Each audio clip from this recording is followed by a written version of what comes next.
정관용의 지금 이 사람.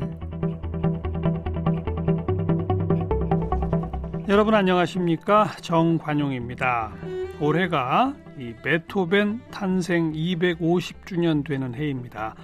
250주년 맞아서 그의 고향 독일을 비롯해서 세계 곳곳에 수많은 연주회가 계획됐었는데 코로나 때문에 취소되거나 연기됐어요.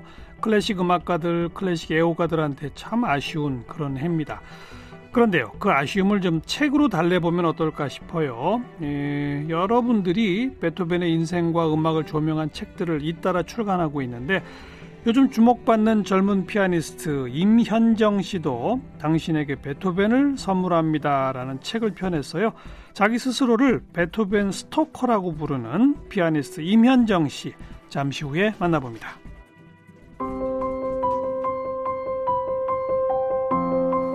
피아니스트 임현정 씨는 3살 때부터 피아노를 배웠습니다. 12살에 프랑스 콤피엔느 음악원에 입학했고 5개월 만에 1등으로 졸업했습니다. 15살에 파리 르앙 국립음악원에 입학해서 최연소로 조기 졸업했습니다. 이후 파리 국립고등음악원에 입학해서 수석 졸업했습니다. 2009년 유튜브에 올린 림스키-코르사코프의 왕벌의 비행 연주 동영상이 수십만 건의 조회수를 기록하며 이름을 알렸습니다. 24살에 베토벤의 소나타 전곡을 녹음해서 최연소 연주자의 기록을 세웠습니다. 데뷔 앨범인 베토벤 피아노 소나타 전곡은 그해 빌보드 클래식 차트와 아이튠스 클래식 차트에서 1위를 차지하며 세계적인 주목을 받았습니다. 인종차별 금지 운동에 앞장선功로로 한국인 최초로 스위스 뉴사텔 국제문화상을 받았습니다. 자전적 에세이 침묵의 소리를 펴낸 바 있습니다.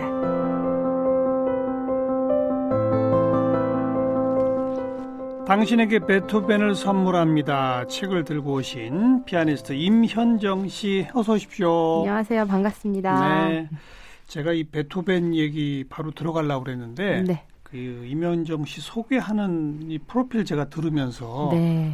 궁금증이 너무 많아져가지고 네. 가만 12살에 프랑스 콩피에뉴 음악원에 입학했는데 5개월 만에 1등 졸업. 네. 무슨 학교가 5개월 만에 졸업하는 학교가 있어요?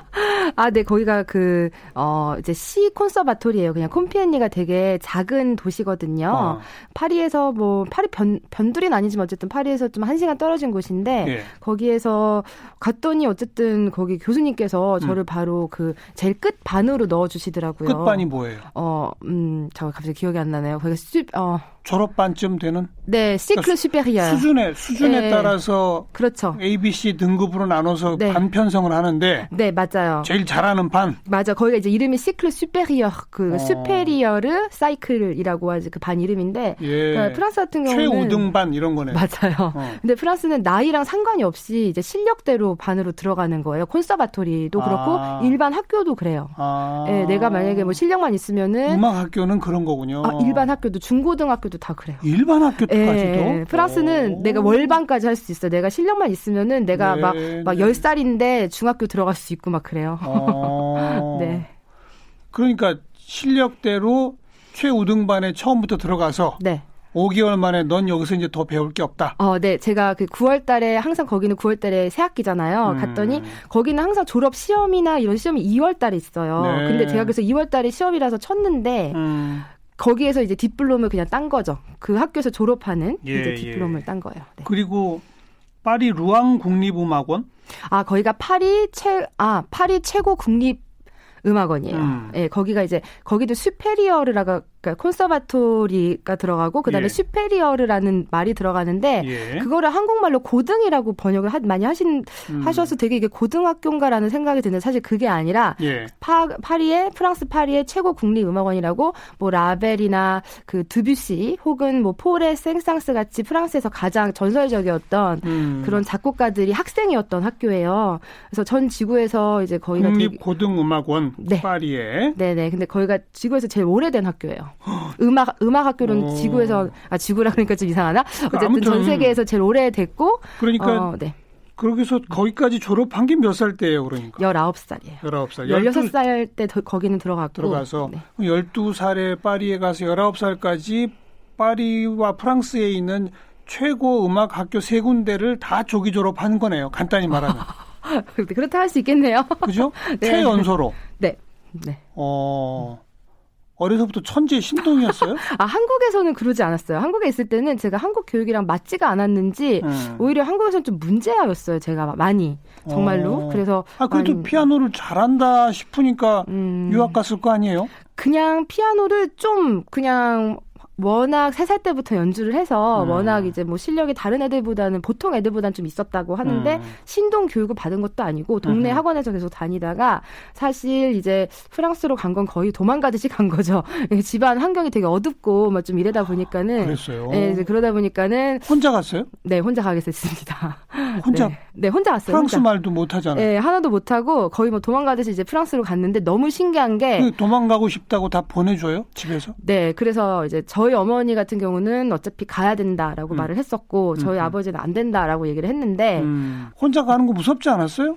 네. 그러니까 그때 제가 기억이 나는 거는 저는 부모님이 엄청 걱정이 됐다고 그럴까요? 제가 하도 그 가족의 막둥이라 가지고 부모님이 좀 연세가 있으세요. 그래서 항상 좀 부모님을 걱정하는 편이어서 저는 사실 비행기를 타러 가는데 네. 그 이제 비행기 거기 타러 가는데 이제 엄마 아빠한테 안녕 이러고 이제 인사를 하고 들어가는데 보고 싶고 그런 거는 있는데 굉장히 걱정이 됐죠. 오히려 막 그게 되게 웃기잖아요. 아니 그러니까 12살 꼬마가 자기 걱정한 게 아니라 부모님 걱정. 네, 엄마 걱정이 더 되더라고요.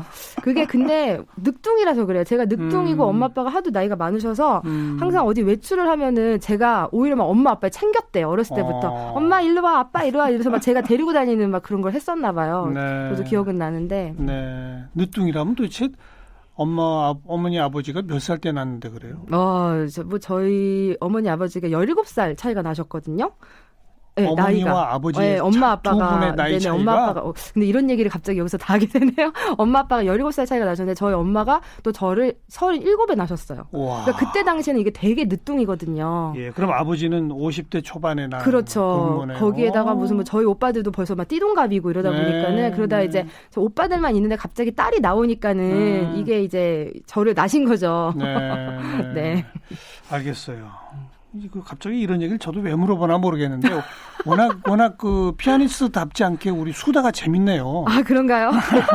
네. 그래, 자기 부모님 걱정하며 파리에 혼자 가서 네. 적응이 잘 됐어요, 금방? 아니요, 너무너무 힘들었죠. 왜냐면 이제 처음에 포스트 패밀리 같이 갔는데 한국 가정이었어요. 근데 거기를 갔는데 우선 봉주르라는 말조차도 못하고 갔는데 이제 거기 가서 가장 힘들었던 게 사실은 그 이제 외롭거나 뭐 가족이랑 떨어지고 이런 것보다 그 외국 사람들이 저를 되게 동물원의 동물같이 쳐다보는 그 차가운 눈빛 있잖아요. 그러니까 저는 그때 만으로 12살이지만 한국 나이로는 중학교 1학년 1학기 마치고 간 건데 그 평생 동안 살면서 한 번도 내가 외국인이 돼본 적은 없었고 항상 당연하죠. 그냥 내 나라에서 내 나라 사람으로만 살다가 갑자기 제가 그러니까 저는 외국인을 볼 거라고 생각하고 갔는데 제가 외국인이 되어버려 있더라고요. 그래서 그게 가장 힘들었던 것 같아요. 네. 그 인종차별하는 거 있잖아요. 어떻게 극복했어요, 그걸?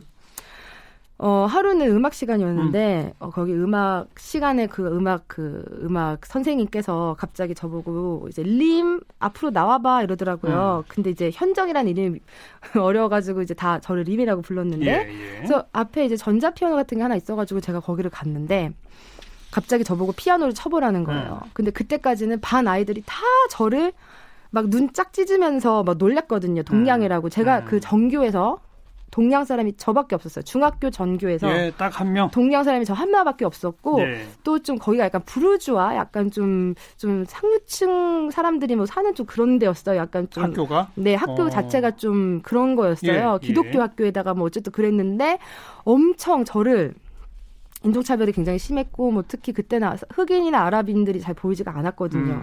자체가 뭐 동양 사람은 거의 뭐 안 보였었고 그러다 보니까 어쨌든 인종차별이 굉장히 심했는데 그래서 제가 전자피아노에서 얘네들한테 뭘 연주를 할까 고민을 하다가 되게 재미있는 이런 곡을 하나 연주를 했어요. 쇼팽 에튜드라고 재미있는 곡을 하나 했는데 쇼팽 곡으로? 네, 쇼팽 곡으로 이제 연주를 했는데 그 곡이 딱 끝나니까 갑자기 침묵이 흐르는 거예요, 교실에.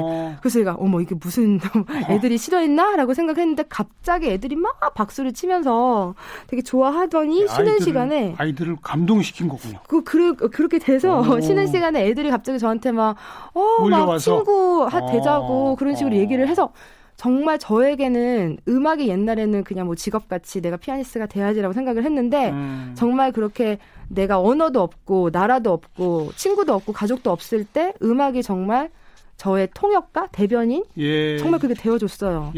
저 되게 생존 키트 같이. 그래서 진짜 음악은 그래서 그때 진짜 음악이 사명같이 다가온 것 같아요. 그리고 그만큼 동료 아이들을 감동시킬 정도의 실력과 수준을 갖추니까 또 그게 되던 거 아닌가요? 네, 이제 그런가.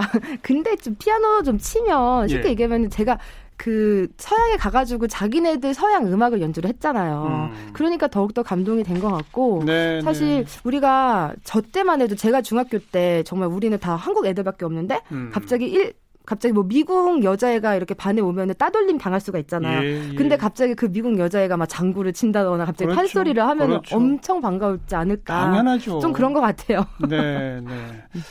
그런데 제가 어떤 자료를 보니까 그 프랑스에서 그렇게 공부를 하고 피아노에 빠져서 그냥 그랬는 줄 알았더니 중간에 뭐 머리 깎고 중이 되려고 했다고. 맞아요. 그건 또 무슨 사연이에요? 몇 살 때? 왜? 16살 때 그때 이제 제가 파리 그 최고 국립음악원에 딱 입시 시험에 붙었어요. 그렇게 제가 원하고 꿈하던 그런 데 붙었는데 거기가 이제 2월 달에 입학 시험이면 9월 달에 입학을 해야 되는데 그 이제 7개월이라는 그 공백이 있잖아요. 그 공백 동안에 제가 너무 신기한 게 저는 그거를 너무 원했는데 그 꿈을 이루고 나니까 약간 좀 허무한 게 있는 거예요.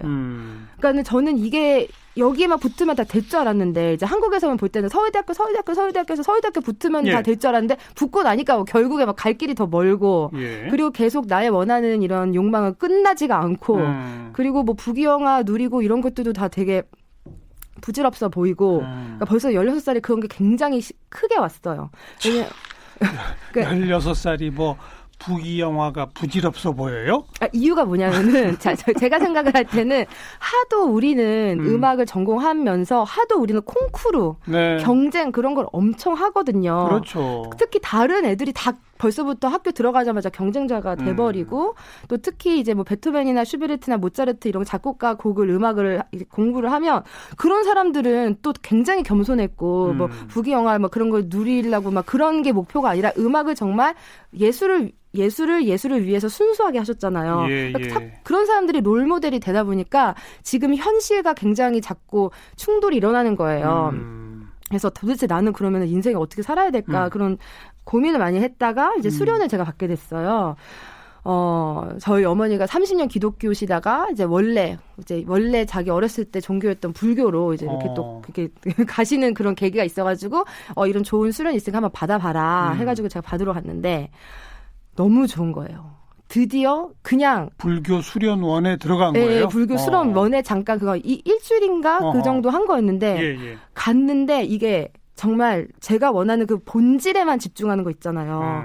너무 좋은 게 우선 제가 비구니 스님이 돼버리면은 우선 아침에 딱 일어나가지고 무슨 옷을 입을까 막 옷에 신경 안 쓰고 무슨 뭐 머리에 신경 안 쓰고 그냥 옷은 맨날 똑같은 거 입으면 되고 그리고 머리는 그냥 깎아버리면 되니까 그런 거 생각을 하니까 나는 진짜 이 삶이 내 삶이다. 왜냐면 진짜 부질없는 거 말고 그냥 진짜 본질에만 내가 충실할 수 있는 걸 해야지라고 생각을 해서 제가 그 스님한테 저를 데려가십사. 저를 좀 데려가 주세요.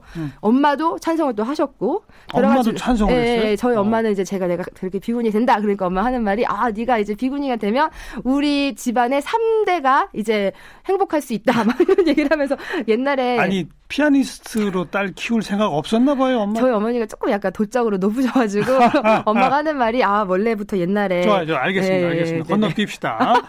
그래서 그런데 이제 스님이 하시는 말이 안 된다고 저를 이렇게 거절하시는 거예요. 왜요? 그러니까 제가 이제 파리 음악원에 들어가야 되잖아요. 들어가서 공부를 해야지. 왜 내가 너를 데리고 가냐. 그리고 저를 거절하시자 제가 엄청 그때 실망했어요. 예.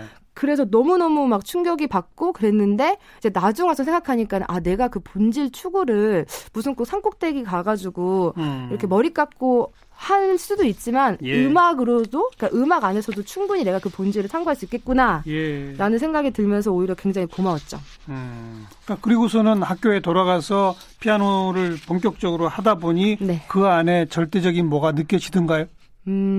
계속 찾는 거였죠. 찾는 과정이었다. 네, 계속 추구하는 계속 어쨌든 지금도 찾고 있는 거예요? 지금은 어느 정도의 뭐 100%는 아니지만 어느 정도 이제 마음은 편해졌습니다. 알겠어요.